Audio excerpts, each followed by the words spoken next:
Madison, Wisconsin is as good as it gets if you are like me and you love the college sports. This is the Jump Around with Riley Yauk and Pablo Iglesias, streaming live on the ESPN Madison YouTube channel. Dancing down the sidelines. Can they catch him? No! The Badgers answer instantly. There will be no undefeated champion on Wisconsin with an unbelievable stretch drive to the championship game. Gordon again! Inside the 5, touchdown! What a performance by Melvin Gordon! Chucky Hepburn, Big Ten on the line. Yes! Legacy cemented. The 2021 Badgers will go down in history as the first ever at Wisconsin to win a national championship. That is the best college sports town in America. Oh, you love to hear that, baby. That always fires me up. Getting ready to go. It is the Jump Around of Badgers dedicated show. I'm Pablo Iglesias, in for Jim Rutledge, who's enjoying his camping week for the holiday. We're here to bring you into the 4th of July holiday, and joining us from the other side of the glass, he is Riley Yauk. Welcome out to the mic side. Thank you. No applause necessary. I will say it's much different on this side of the glass, much wider expanse. I got the TV behind me. Thankfully, I'm facing away from it. I know that'd distract me. I believe we have Wimbledon on right now. Yes, then we got do. Hunter Vaughn taking my place behind the glass. Absolutely no one better in the biz. So I'm ready to go. This should be a very fun show. We love to see it. We love to hear it. We do have a fun show, as you can see over here on the ESPN Madison YouTube channel. We've got our lineup getting ready to go in just a little bit. We got a little bit of some Squatfest stuff that we got to talk about from last week. That was a fun experience. What the rankings look like in terms of the national view, too, for Wisconsin. Touching on that. We got basketball stuff, too, and figuring out, maybe there could be some guys that can make some noise, too, from football and top 50 rankings. We shall see. But again, going back with our first format, we got to get this rolling because I'm hot on this, Riley's hot on this, and probably Hunter Vaughn a little bit, too. Yesterday, from Wilde and Tausch, Brian Balaga, Iowa. Very, very great teammate of ours. Yeah, super nice guy. Super nice guy. Is not afraid to come at you. He's got that Midwest nice to him, but you know what? At the same time too, he's gonna come at you if he's got some opinions to say. He is a true Hawkeye. He does seem to hate Wisconsin and the Badgers, which I respect. And to show that as well, he was very adamant about pushing a negative tone on Squatfest. I believe Hunter Vaughn has that ready to go. Hunter, what did he say? My question would be this. The point of having the social media and the other people in there and the gawking around it, I guess, is my question. What is the point of that? Gawking. It's a good word. Gawking. Quite a good word. Look, I get it. And for us, Riley and I, we had a squad, too, at Squatfest. And for those who aren't necessarily too familiar with Squatfest, even in the Badger world, it's Wisconsin football's big end of the summer/spring session where they like to max out, they like to PR. Riley and I go to the gym a lot. We're big workout guys. I'm a big CrossFit guy. I love to PR. I think I PR'd actually just a couple days beforehand. Hey, congratulations. Thank you. 365-pound deadlift, too. Wow. So it's some serious weight. My back is feeling it, though, right now at the ripe old age of 30, folks. So got to make sure I protect that. But anyway, that just got us fired up. We wanted to be there, but I get it. Maybe Bulaga's got to do a little bit of that, throw his Iowa bias in there, trying to, not zhuzh up Wisconsin, still keep that rivalry alive. But, man, listen, this ain't for you, man. This ain't for you. This is for more of like guys like us, like, around our, the social media age and everything. I get it. Social media, there's a lot out there.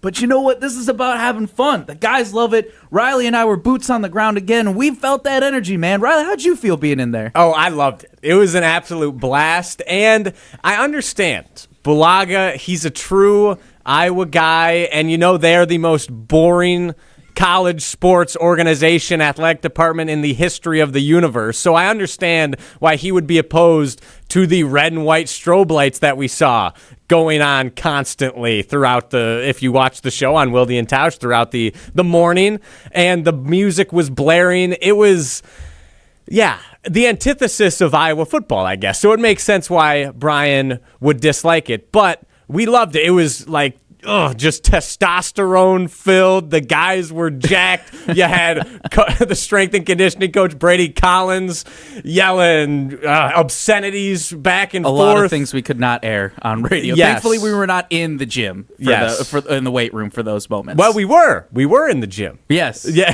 we just didn't have to do the lifting, which was We should nice. do, because Billy Edwards was even saying to us afterwards, media lifts after the defense. I think next year we got to come up with something like that. I think for sure, we would do a lot better than Alex Strofe, who is Hunter Vaughn, too, again, sitting in on the Everlight Solar Studio behind the glass, the producer of Mr. Irrelevant. Hunter, you think we'd probably do a lot better than Strofe if we did a Squatfest type of workout, right? Yeah. I don't know if we could get the waiver actually signed for Strofe to be able to do it. I think at this point our company would just know, hey, Alex, nah, we're not doing that. Also, for those of you on the YouTube stream, Hunter is not that short. He is just sitting. We're just adjusting our cameras right now. You look great, though. It's all about framing. This is my first time producing this show. First time producing? Yeah, the jump around. So I'm getting used to it, okay? I got to get settled in. It's the same way Luke Fickle's got to get settled into Madison. He's getting settled in now. He's got the right OC. He's ready to go. Exactly. Great work. That's a pro radio guy right there. That's pro. That's Hunter pro. Vaughn. But I think, like you were saying, Pablo, going back to Squatfest here for a second, it's not for the Brian Bulagas. It's not for even the Mark Tauschers. I know he had a great time at Squatfest too, but it's not really for the old guys. And I know I'm friends with a lot of Badgers fans. I'm friends with some Badgers fans who are on the older side, and I have heard from them that they hate Squatfest. They have the exact same view as Brian Bulaga, which he actually said yesterday. He prefaced that statement with saying Badgers fans might agree with him, and I think a lot of them do, that why is there all this pomp and circumstance around a summer lift when you're not winning on the field? The results haven't translated yet. And I understand the concern, but it was awesome. And thank you, too.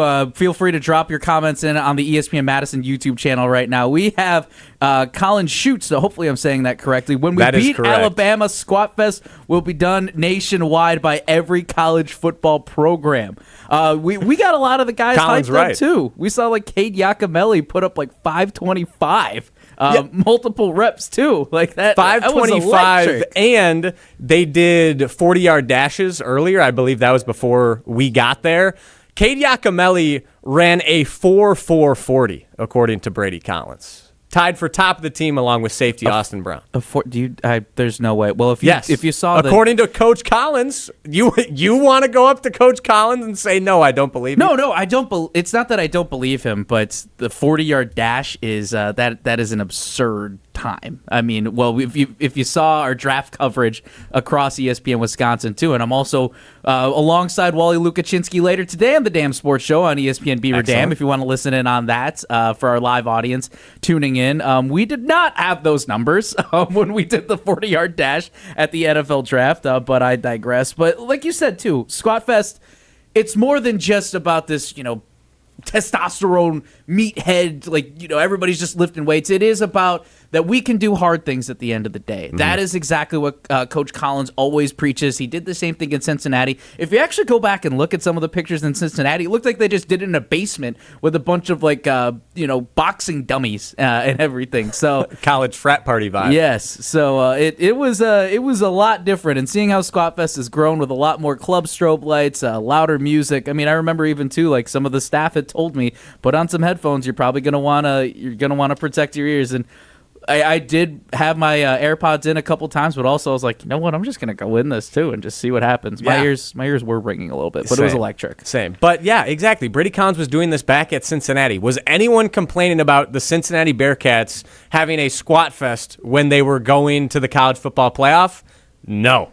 They were not. So I think the Badgers are going to surprise a lot of people this year, but once Wisconsin football starts winning again, no one's going to care about Squatfest in the sense that they're not going to be bashing it anymore. And it's going to become that fun thing that the media gets to cover and the fans get to engage in.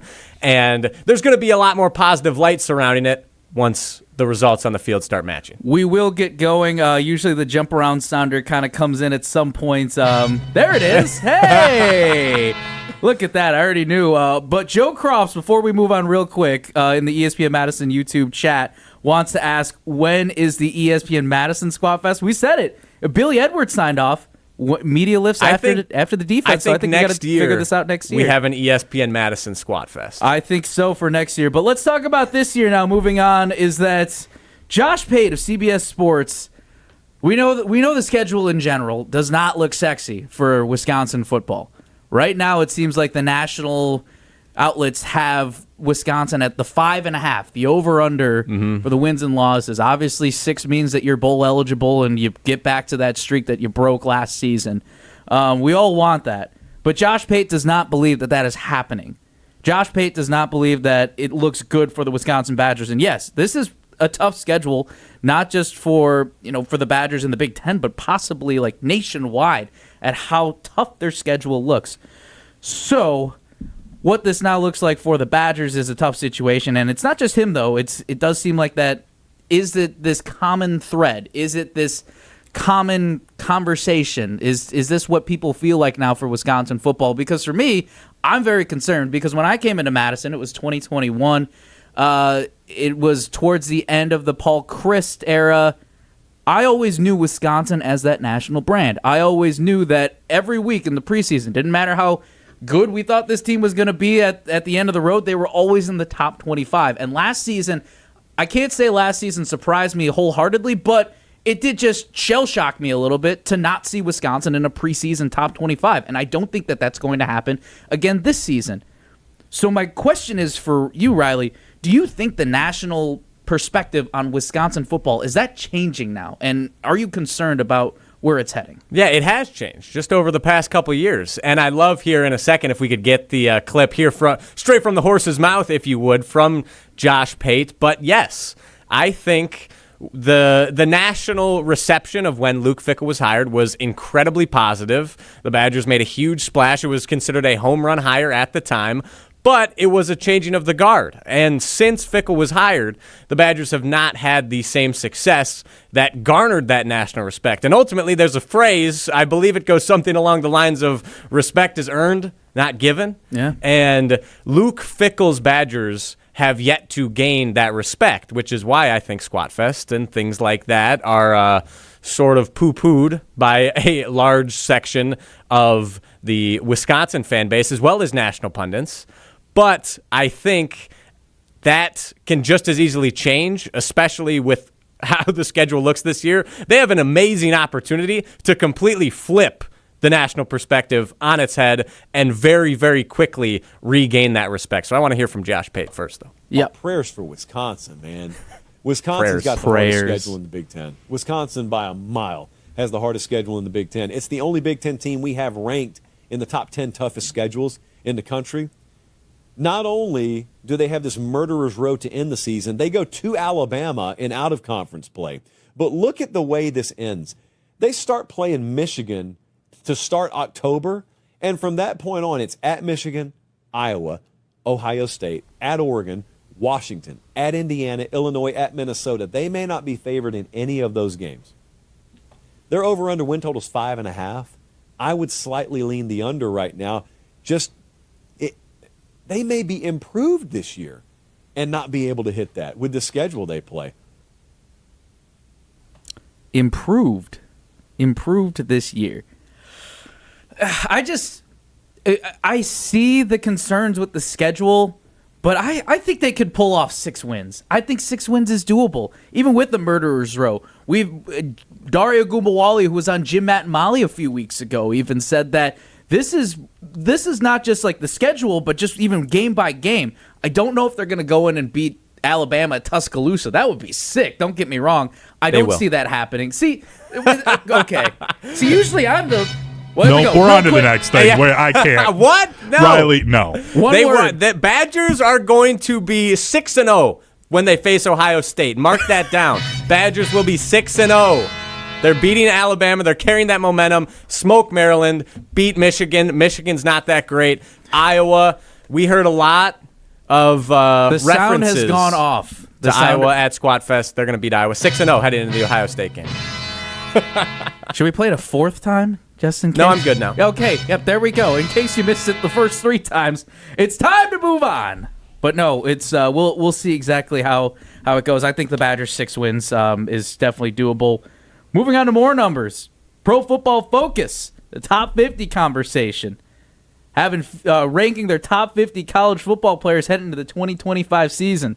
So far, 50 to 21 has been revealed. You know how many Badgers are on that list? Nada. Zilch. 0. I'm shocked. I am considered shocked. Well, considering, too, with all the rankings coming out, though, too, for college football 26. Ricardo Hallman, a 90. I think Riley Molman, offensive lineman, is like an 89, 88. Hunter, you're a big college football 26 guy. Is that correct? Or those are the top 2 guys for Wisconsin? Yeah, that's what they were even last year. No, it's just that is until it's the respect conversation. They haven't done anything to show that they deserve that. Riley Molman has a chance to be like a high-end draft pick by the end of the season if he stays healthy. Same with Ricardo Hallman. But the rest of the team, it drags it down then. They need to earn more respect. I think Riley Molman could pop up in this top 50, though, because he's so highly talked about as a right tackle. And that's good for Wisconsin fans, especially if you're feeling like you want the old Badgers back. Mm-hmm. This is a sign that I think Fickell is getting things back to where they should be and modernizing what was Wisconsin football. It's funny that you bring it up because Riley Molman, we base this off of a video game, but could he pop up in that top 20? I think if anything, it feels like Riley Molman does have the best odds to pop up in that top 20. I don't know exactly what other offensive linemen there are in the nation. I'll be wholeheartedly honest, but I do feel like we'll base it off of the video game ranking, and we'll base off too though that he was named part of one of the preseason All-American teams. So there's a little bit more merit there versus just his video game rating. I believe he was first team All Big Ten, fourth team All America. Yeah. So potentially there's a shot. There's a shot, but if anybody, I don't think Rico Holman's in the top 20. I think Riley Molman, unless you believe otherwise, Riley, he's got to be the best shot to make it in this top 20. Yeah, either Rico or Riley. And I mean, I love Riley Molman's name. He's got a great name. Why's that? Riley Molman. Spelled the right way, too. It's fantastic. And like you said, Hunter, I think he has a shot at being a high NFL draft pick this year. But again, until the results start happening on the field, no Badgers are going to be ranked highly in Pro Football Focus's top 50 unless they have absurd individual performances like a couple of years ago. Ricardo Hallman tied for the NCAA lead in interceptions. I believe he had 7. Unless you have something along those lines, if you're not winning football games, no one's paying attention to you, and you're not going to get on these lists. So I think they're not going to have anyone on this list ahead of the season. I don't think they're going to have anyone in the top 20, but I do think there's a chance that some Badgers sneak in maybe on a postseason top 50 list or heading into next year's top 50 Pro Football Focus list. Nice little tease here. So yeah, that does ask the big question here, boys. 3. If you could pick 3 Badgers to be on that next list or to end the season as top 50 players in the nation, who do you think are your 3 guys? So I will start. I came up with a list. This is definitely not the you got a whole list ready to go. The best list. I have anecdotes as well for all of these guys, and it's not necessarily 3 guys that are going to end up in the Pro Football Focus top 50 list, the top performers by the end of the season. But these are 3 guys that I think will help carry the Badgers this season to a lot of upset wins. Starting number 1, Cade Yakimelli. Ooh. 3rd member of the Badgers' 3-headed monster at tailback. We've talked a lot, even on the show, about Darian Dupree, Dylan Jones. I feel like Cade Yakimelli is slept on a bit. He wasn't utilized last season, the last 4 games. I don't think he recorded a snap on offense, which a lot of people were wondering about, especially given that he led the Badgers in yards per carry. He had over 8 yards per carry, and he wasn't getting any touches. Yak. So I think this year he's getting in the weight room. We saw him squat 525. He runs a 4.4. He's not going to be the focus of the defense. I think Darian and Dylan will get the starts.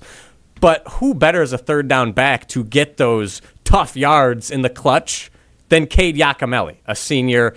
I think he will be a reason the Badgers win a lot of games this year. Jaden Ballard is number 2, Ohio State transfer, former 4-star, was supposed to be a wide receiver number 1 at Ohio State. Didn't pan out, but when you have guys like Jeremiah Smith, Chris Olave, et cetera, it's kind of tough to break through that depth chart. So I think Vinny Anthony, Trech Kekahuna, again, going to be the main targets for opposing secondaries, and that's going to leave Jaden Ballard. Also runs a little bit slower of a 4.4 than Cade Yakimelli. What is slow? What is a slow? Probably 4.4? like a 4.48 versus Yakimelli's a 4.42 or 3, speed, which is insane. So I think Ballard is going to feast on the third best cornerbacks of Big Ten and Alabama's defense. And finally, Nick Clayton. Watch for Nick Clayton. And may have to talk to Nick Osen about this guy. Freshman linebacker. Wisconsin beat out Nebraska and USC for his commitment. He had 3 sacks during the spring showcase. Last year, the Badgers only recorded 17 sacks all season. And 6 of those were against Western Michigan and Purdue. So do those even count? No. The Badgers need a pass rush. And I think Nick Clayton, well, again, maybe not starting. He's going to be behind Sebastian Cheeks, probably. But Nick Clayton, a guy who will 100% be starting by the end of the season, and I think be a game wrecker for the Badgers. There's my 3. Let us know who you think your 3 are in the ESPN Madison YouTube chat. I'm not sure exactly where we're at the clock, but I will riff off. Oh, there we go. Darian Dupree, Christian Allegro, Vinny Anthony. Those are my 3 right there. That's a fantastic list. Those are my 3. I also did not realize how just jacked Christian Allegro was. He is a huge man. He's going to be a force. So, again, drop some more over in the ESPN Madison YouTube chat to let us know which 3 Badgers you think have the best shot of making it into the postseason top 50. Yeah, we got Colin Schutz, Cooper Catalano, freshman linebacker. Look out for him this year as well. Clayton and Dupree. Joe Cross insisting that Cooper Catalano should be a 90 overall in the new College Football 26 video game. He is biased. I'm excited for that. Insider trading information there. So we will see what happens from there. But moving on now to a little bit of the to basketball. Also, just going off some nostalgia from last week of Made 'Em Believe. I'm still I'm not going to play the sound, but in front of me I do have some of that audio and I have some of that video. That's going to be a fun little thing to talk about. But let's talk real quickly about the Badgers and ESPN's way too early top 25 rankings. Honestly, they're slated to 20. And you know what? If anything, as much as I loved last season's Wisconsin Badger basketball run, I'm almost excited even more for this season's team. And this is like almost a brand new starting lineup outside of John Blackwell and Nolan Winter. You got Nick Boyd coming in, you got Andrew Rohde, and you got Austin Rapp. And then they're adding out even more guys too. It's not like the work is done after you add 3 guys to your starting lineup. So real quick, I just feel like that this Wisconsin men's basketball team, Greg Gard, knows how to work the system in terms of the transfer portal. The offense seems pretty good. They're fun. As much as, again, last year was just great to see John Tonje be the story through and through. I think this Wisconsin men's basketball team could do even more dangerous things next season. I would agree, and I think it's the opposite situation that football has. Greg Gard has proven that he can win and win quickly with transfers. So the national media, ESPN, they're not worried. 3 new transfers in the starting lineup. No big deal for Greg Gard. Wisconsin basketball can be very good again this year.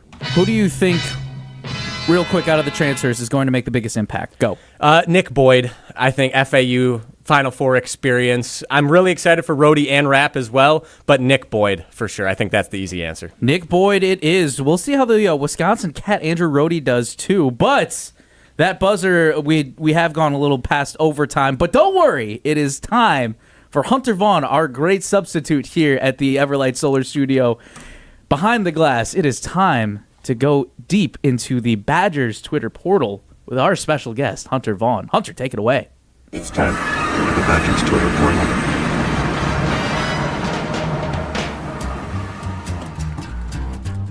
All right, gentlemen. Spent some time on Twitter, which can always be a little bit of a scary thing.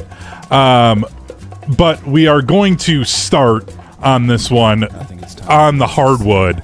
They have Hardwood Report with the preseason Big Ten standings, putting the Badgers at number 7 in the Big Ten, behind Ohio State, Oregon, UCLA, Michigan, Illinois, and then Purdue at number 1. That's ridiculous. That is ridiculous. How? Who does Oregon have? Who does Ohio? The Ohio State Buckeyes basketball team is going to be better than the Badgers? UCLA was solid last year, but who did Ohio State get? UCLA was bash on everybody. Yeah. Badgers should be 4th in this list. Badgers should be 4th. Who does Ohio State have? We've seen it time and time again that these Badgers just keep proving that rankings do not matter. Like, it doesn't matter. If anything, they've broken top 10. I remember the Johnny Davis season and last season. They were hardly within the top 15, if anything. So because they're in the top 10, I feel like this is a compliment now based off of how they always were. Just for that, why not go out and win the Big Ten next year? Why not? Why not? Yeah, I think so. They're going to be long shots the same way Nigel Hayes, a little bit of a long shot. Now this one's a little small on the video stream, but it was breaking news that Nigel Hayes signed with the Phoenix Suns. A basketball fan went, who? And he had to be educated on Twitter. I mean, this is just disrespectful. Those youngins, they got to educate themselves on one of the great Badger basketball players, Nigel Hayes. You know what also really frustrates me, too, is because we got the announcement of college basketball 26, or whatever it is. I forgot what year. It'll come out in 28. It'll come out in 28. But I saw on TikTok just this reel of the top teams that we missed over the years in the games that we didn't get to play. And Wisconsin was not even an honorable mention. Neither of those Final Four teams were an honorable mention for teams that we missed out on in the video game. Put some respect, because you talk about that starting lineup that made it to back-to-back Final Fours and then the national championship game run. You gotta put some respect on the name of Nigel Hayes. And like I said, too, for whoever put that stupid list together, man, what the hell? What the hell? You got to respect Wisconsin basketball's name, especially in that mid-2010s era. Especially Nigel Hayes. I should have sent you the picture, Hunter, of me in about, what was it? Is this going to make me feel old? Yeah, probably. Ugh. I was 15 years old watching Wisconsin take on, I believe, number 2 ranked Ohio State at Camp Randall. That's how the basketball team sitting across the aisle from me, and I was like, Nigel Hayes, I'm going to get a picture. And I went over, grabbed a picture with him. He was super cool, and I looked like a baby in that picture. But since then, Nigel Hayes was and probably always will be my favorite Badgers basketball player of all time. Great dude, super fun to watch, and he single-handedly knocked off Villanova in the round of 32 in 2017. Yeah. One last one here. The best Twitter account for Badgers Twitter. Dr. Marte? No, Scary Alvarez. Oh, yes. The GOAT. Scary at number 2, personally. Okay. Good old Scary. Well, Indiana football canceled their home-and-home series that they had scheduled for 2027 and 2028 against Virginia. And Scary Alvarez then quote-tweeting that, saying, Cignetti is looking for an FCS replacement. Just in case anyone's wondering, I looked up Indiana's non-conference schedule. It's real tough. Home against Old Dominion, home against Kennesaw State, home against the mighty Indiana State Sycamores. Wow. The That's valley a runs murderer's deep. row right there. Curt Cignetti, fake good coach. Yes, 100% agree. Scary Alvarez is on point with that. I feel like I typically don't agree with Scary Alvarez, but that's hit the nail right on the head there. They got stomped on in the opening round. They were on the road in the college football playoff, but they got absolutely dogged. And look, it's cool to see this story that he brought everybody into Indiana, or brought everyone over from Indiana, but got to call a spade, man. I ain't with it. But we got Nick Osen on the other side from 247 Sports. But before we get to that, I want to tell you about Steinhoffel's 4th of July sale, and the savings are sizzling. Right now, save 10% store-wide on furniture for every room, plus get hot doorbusters like a Sealy mattress, any size, just $199, and it gets even better. Take an extra $100 off every $999 you spend. Steinhafels is Wisconsin's #1 furniture and mattress destination, trusted for over 90 years. I can confirm that, too. I got a nice couch in my living room as well. It is beautiful. All right. I love to fall asleep on it. I'm not going to lie. It's a very comfortable couch. Shop in-store or online at steinhafels.com. Don't miss it. Only at Steinhafels. Nick Osen, next. Here's a message from Steinhafels. Steinhafels 4th of July sale is here with our hottest deals of the summer. Save 10% store-wide and get amazing doorbusters like any size Sealy, only $199. This dining table, $509. A queen bed, just $589. This outdoor sectional, now only $999. Perfect for those long summer nights. Plus, take an extra $100 off every $999 you spend. Steinhafels is Wisconsin's furniture and mattress leader. Shop in-store or at steinhafels.com. And welcome back to the Jump Around the Badgers dedicated show here on the ESPN Madison YouTube channel, joined by one of the best and also a great friend of mine, too, Mr. Nick Osen. He's got $1 million smile if you're watching here on the ESPN Madison YouTube channel. Nick Osen of 247 Sports. Man, he is all over the place with Wisconsin Badgers coverage, with recruiting. We'll get into that. But, Nick, how we living, man? How we feeling today? Pablo, you know me, man. I'm always good, but to be chopping it up with you guys heading into the holiday, man, it's a good time. Absolutely. Absolutely. Well, hey, we know that you're a busy guy. First off, you got 4th of July plans, and second, what's going on afterwards? Because I know you're hitting the road, but you got to have some R&R time beforehand, right? What you got going on in this 4th? Yeah, I'm going to let myself have a few hours Friday afternoon for sure. Heading down to Rockford. My family does a nice, grill out, get together. We'll play some bag toss in the back, some board games, maybe check out some fireworks. So that'll be nice. And then let's just say a couple days later, I'm hitting the road big time for some huge AAU tournaments down south, man. Really, really excited for that, guys.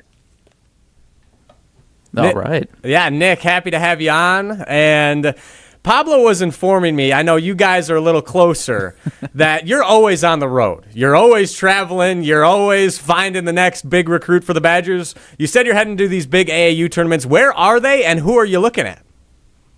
Yeah, so this will be a lot of fun, and I appreciate that from my guy Pablo. It's just one of my favorite things Got you, man. Really about this job. So I'm going to be heading to, just trying to get the order right, North Carolina, kind of on the border of North Carolina and South Carolina for Adidas. That'll be at Rock Hill, 3SSB tournament.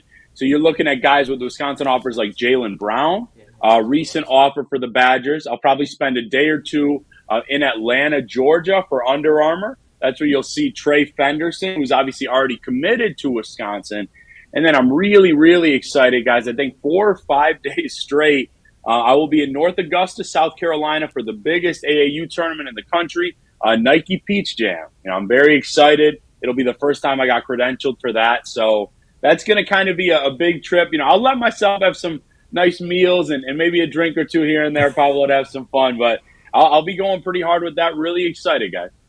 Yeah, that's fantastic. I know I've heard the tales of Peach Jam before, and I'm sure they live up to the hype. But bringing it back now to in-state recruiting, and specifically switching gears here to football a little bit, Luke Fickell's gotten a lot of flack for his in-state recruiting approach, at least from Badgers fans. And is there any truth to that? I know I'm just coming at it from an outside perspective, and from what I've heard, how does Luke Fickell and the Badgers football staff approach in-state recruiting? Yeah, guys, I will say, I think oftentimes you got to look a little bit where some of those voices and complaints are coming from, because I would really, I obviously have kind of a unique perspective because I cover these guys and the guys coming up a little bit closer than most of the media, but I'd push back against that heavily. I mean, I love, in-state players, in-state football, basketball, really anybody. Like, the Wisconsin stories are cool, but I think that is just false. You look at the class of 2025, there are some marquee players, high 4-star guys that the Badgers wanted, went after, did just about everything they could. I think of an O-lineman like Owen Strebig, ended up going to Notre Dame. He comes from kind of the Catholic Memorial group. So often, a lot of those players have been picking ND recently. 2026, still some good players like Ben Wenzel, who's going to be a Badger, but maybe not quite as deep of a class. And then I'll tell you guys this. You look at 2027, There are a lot of offers out already, like Fickle, AJ Blazik on the O-line. Like several of these staffers are making these guys early priorities. So I do push back against that heavily. There are some times you're not going to win every battle. And sometimes, guys, if you can take a low 3-star in Wisconsin or a high 3 or borderline 4 in Pennsylvania or Ohio, you want to see wins in the fall. I mean, which player are you taking? So I think it's an interesting thing that's come up. I think the best of the best in Wisconsin, you absolutely want wearing red and white. I think of Michael Roski, Coop Catalano, Grant Dean. Like, there are a bunch of guys. I mean, I'm just naming 6 between those 2 sentences right there. So I think that it's really false. I do push against that because I believe strongly in in-state recruiting. I think people that complain about it just aren't really reading the stories or knowing what's up. Hey, Coop Catalano's getting a lot of love in our ESPN Madison YouTube chat, too, so I'm sure a lot of those fans are loving that right now, Nick. Real quick, we were talking about this before you jumped on. We riffed off. Unfortunately, at least to our knowledge, no top 50 Badgers across, PFF's top 50 player college football rankings. No Badgers so far on that list, but we did come up with 3 guys separately of who we think could be potentially guys like that could be top 50 towards the end of the season. My list: Darian Dupree, Vinny Anthony, and Christian Allegro. Riley's Cade Yakimelli, Jaden Ballard, and Nick Clayton. I'm gonna put you against the 2 of us. Who's got the better list? Who has the bigger boom potential for those 3 guys to make a top 50? A top 50 boom towards the end of the season? Between you two, I mean, I like both lists. I like that, Riley, that you're taking a bit of a risk, with some younger guys, Nick Clayton, but I've got to probably go with Pablo there. If you guys ask me, I'd pick Vinny Anthony. I think there's kind of some older guys there. I also think, guys, somebody that, I actually saw his EA Sports rating, and I think people are almost forgetting that he's back a little bit. Rico Holman.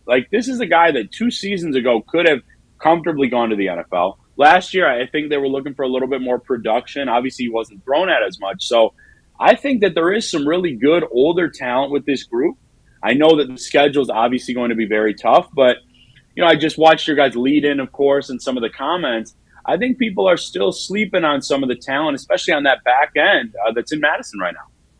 Yeah, and speaking of the talent and then getting into more of the intangibles, I actually recently subscribed to be a VIP member of 247, specifically Badger 247. So I've been reading your forum posts, and there's a question from your July mailbag that caught my eye. And me and Pablo have noticed it too, being around the program, but you're around it even more than we are. It seems like the vibe is a lot better and everyone seems more in sync. So can we get your perspective? What's the general feel right now around the football program?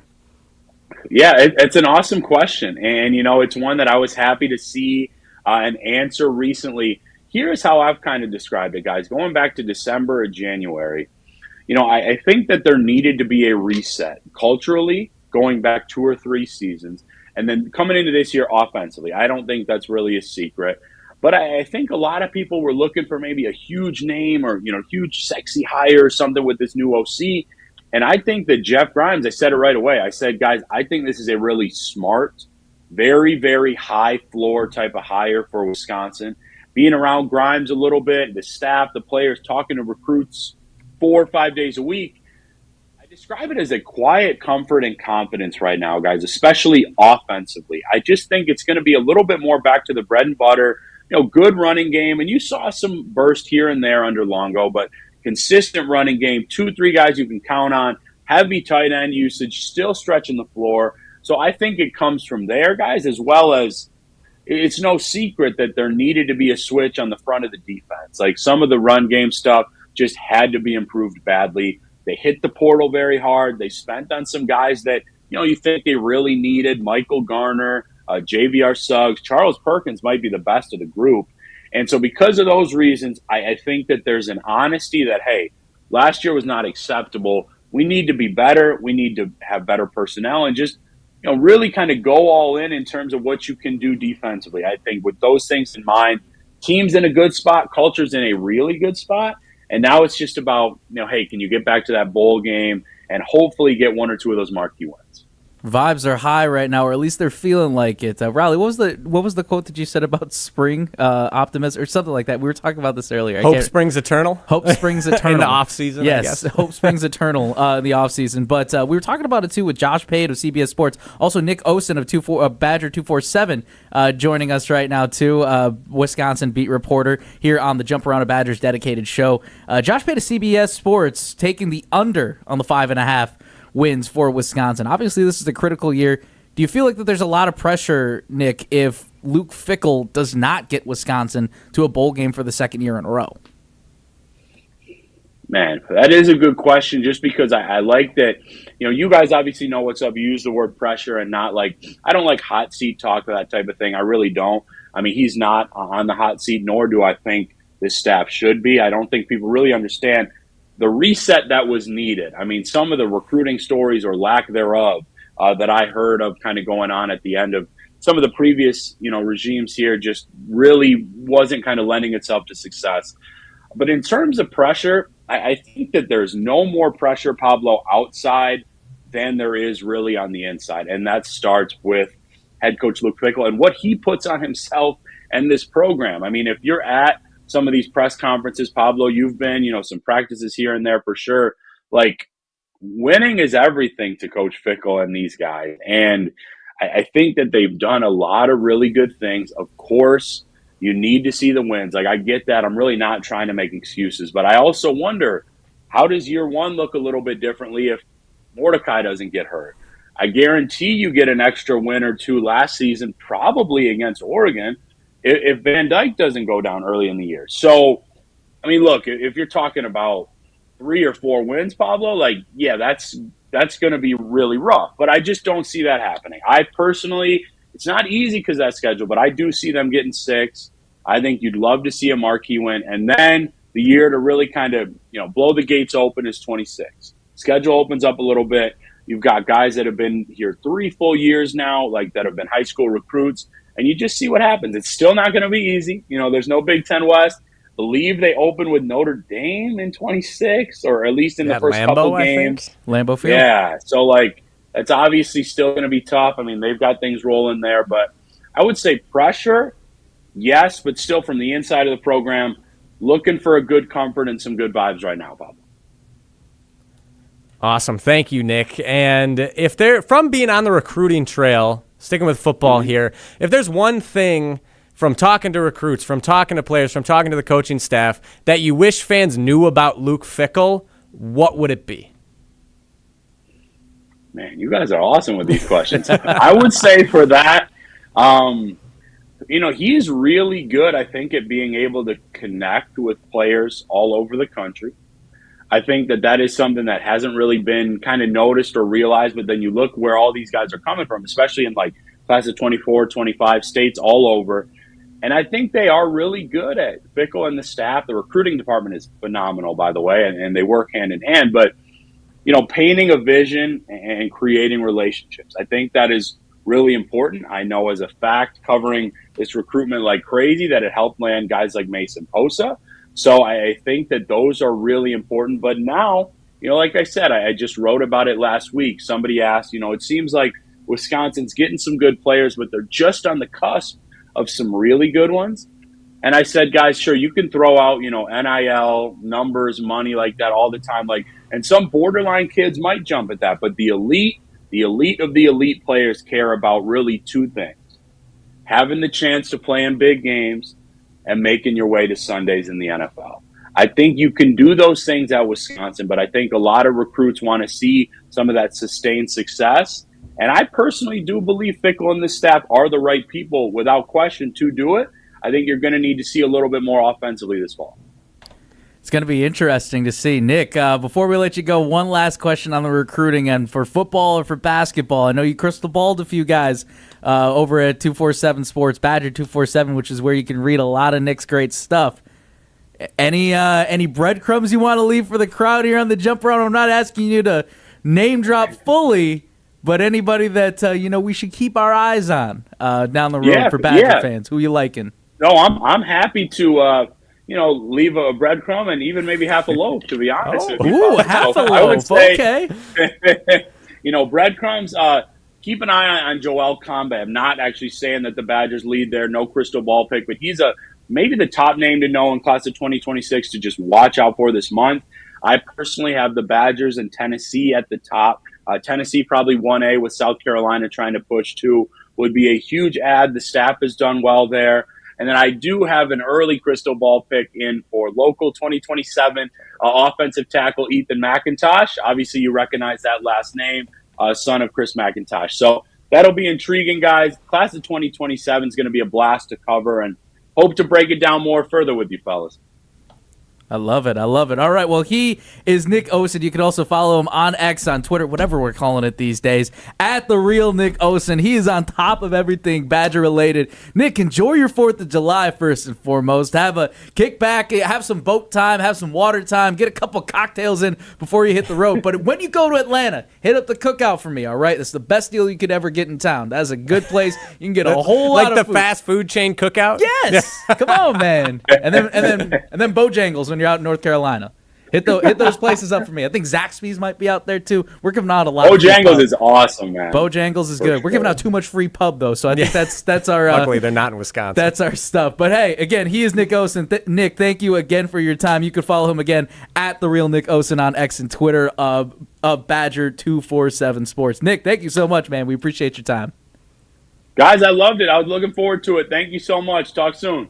Peace, sounds good. Man. Happy 4th. Happy 4th indeed. Fireworks beyond belief here, man. I feel like we got so much to talk about, but we got to wrap up this show. Riley, man, I feel excited. I think it was really cool, the conversations that we had with all the Badgers, just sensing that vibe. Not even the conversations that we had, whether it was they were on Wilde and Tausch, just all that stuff. The Badger vibe just feels good right now. Exactly. Feels good. I'm not trying to say it's rose. What is it? The rose-tinted glasses. Your cardinal and white. Cardinal-tinted? Yeah, cardinal. But we don't have cardinal-tinted glasses. I think I came in Wisconsin thinking that was the case. I will wholeheartedly admit it. First season, I picked them 11-1 to go to the Rose Bowl. They hardly won 6 games. So, that was tough. But, I think we've talked to enough people within, close to the program who...